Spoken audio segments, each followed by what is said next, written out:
Mithat Frashëri dhe debati i vitit 1919 që ndikoi në standardizimin e pasaportave moderne në Evropë.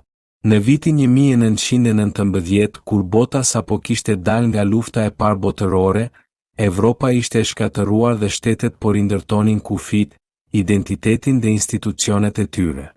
Konferenca e paqes në Paris u bë vendi ku u diskutua e ardhmja e diplomacisë dhe për herë të parë edhe rregullat e reja të udhëtimit, dokumenteve dhe pasaportave.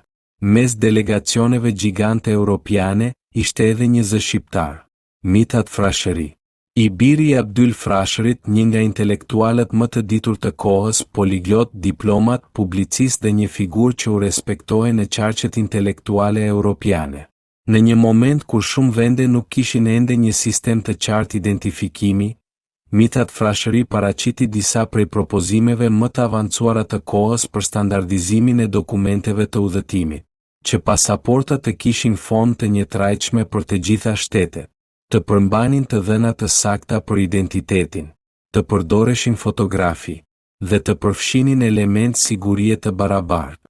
Këto propozime u prite me interes nga përfaqësues të disa delegacioneve perëndimore, të cilët më pas i integruan në diskutimet e Komisionit për dokumentet ndërkombëtare të udhëtimit, i cili vite më vonë do të ndikonte në krijimin e standardit të pasaportës europiane.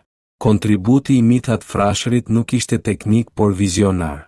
Ai ishte ndër të parët që kuptoi se një botë e re kërkonte rregulla të reja. Dhe në një konferencë ku zërat e vendeve të vogla shpesh humbisnin, ai arriti ta bëjë Shqipërinë të dëgjohej. Sot, kur hapim një pasaport moderne europiane, pak kush e di se para më shumë se 100 vjetësh, një shqiptar Mithat Frashëri ishte ndër njerëzit që shtyn idenë e një sistemi të unifikuar, të sigurt dhe të standardizuar për identitetin ndërkombëtar. Një mendje e madhe që ndikoi qet por thellë.